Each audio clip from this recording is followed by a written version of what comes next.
the difference between laminar flow and turbulent flow. The apparatus required are PVC tube, connectors, and black pepper and water. The PVC tubes are connected using connecting rods, and it is filled with water and black pepper.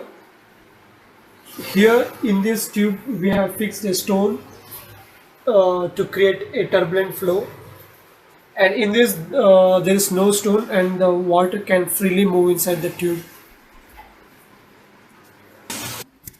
Now coming to the explanation of the laminar flow.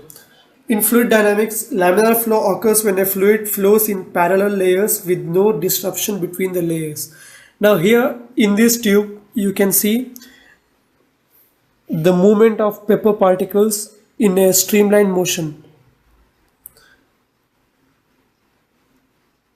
Here we can see the particles moving in a streamlined motion in which every single particle appears to be parallel to each other, flowing in a smooth manner.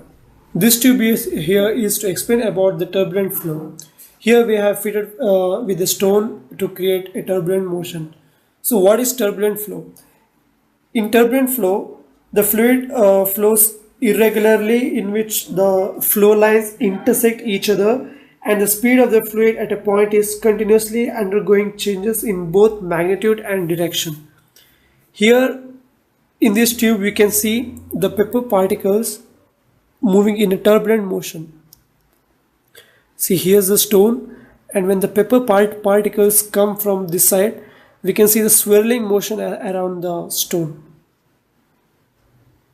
The pepper builds up and it creates a turbulent motion.